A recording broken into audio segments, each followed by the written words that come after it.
Mahaifiyar Maryam ta nemi yaya mujahid ya taimaka mata gurin raba auren mai nasara da kuma matarsa Maryam.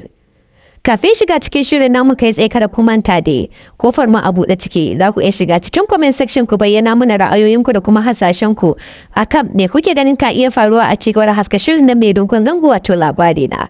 Haka zalika idan dai har wannan ne karon ku na farko ku daure ku danna mana subscribe kana ku danna alamar kararrawa dan sanar da ku da zarar mun dora sababbin shirye-shiryen mu akan lokaci. Mun gode yanzu kuma za mu tsunduma cikin shirin namu kai tsaye. Mahaifiyar Maryam ta nemi yaya mujahid ya taimaka mata gurin ganin an raba auren mai nasara da kuma marin yarta.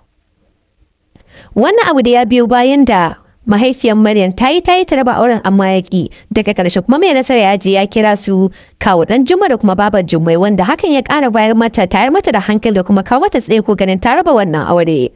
Amma abin da ya sa ta nemi yayi mujahid shine domin shi namiji ne zai taimaka mata zai jagorance ta aje a shigar da kana a gaban alƙali. Wannan shine babban dalilin da ya sa mahaifiyar Maryam ta nemi taimakon yayi mujahid. Amma dai kafin mu ci gaba kada dai ku manta. Kamar da yace muka kawo muku hasashe daga baya mun bayyana muku cewa ana hasashen cewa daga ƙarshe fare shi zai juye da mujiya.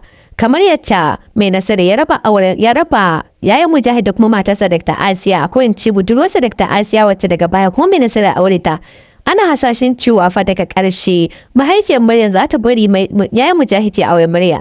Wannan dai hasashe ne wanda kuma ga dukkanin alamu wani hakan na iya faruwa a cigaba da haska wannan fitaccen shirin wato labarina. Mahaifiyar Maryam dai tana da manyan dalilanta na ganin cewa ta raba wannan auren domin ko a wurin ta wannan auren kwata-kwata ba shi da albarka kuma ba shi da amfani a ci gaba da yin sa. Domin ko da auren da ba za a aje 'ya'ya ba a cikin sa to tamkar aure ne mara amfani. Domin kuma fiye yawa cikin kaso 100 na masu yin aure kaso 99 suna yin sa ne don su samu 'ya'ya.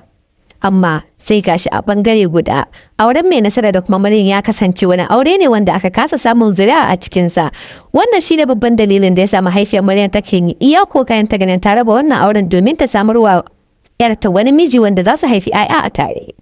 Kafin mu dora kada kuma tare a kowane lokaci kofar mu a buɗe take daga gurin ku shiga cikin comment section ku bayyana mana ra'ayoyinku da kuma hasashen ku akan me kuke ganin ka iya faruwa a ci gaba da haska wannan ƙayatacce mashahuri kuma gawartaccen shiri mai dogon zango wato labari na alabishi mu kuma daga bangaren mu za mu yi kokari sosai ganin cewa mun kirkiran muku labarai na musamman masu kayatarwa kan wannan shiri na labari na bugu da ƙari idan dai har wannan ne karon ku da farko ku daure ku danna mana subscribe kana ku danna alamar ƙararrawa don sanar da ku da zarar mun dora sababbin shirye-shiryen mu akan lokaci yanzu kuma za mu dora.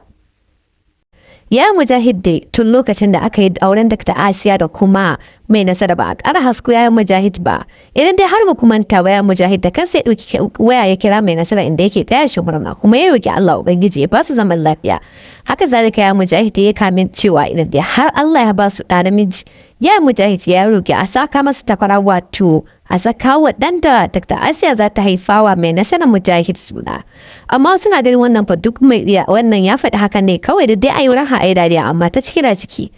Mu dai ku ci gaba da bibiyar mu domin samun ƙayatattun shirye-shirye akan shirin na labari da ma wasu shirye-shiryen da suka alakanta Kannywood da kuma fina-finai masu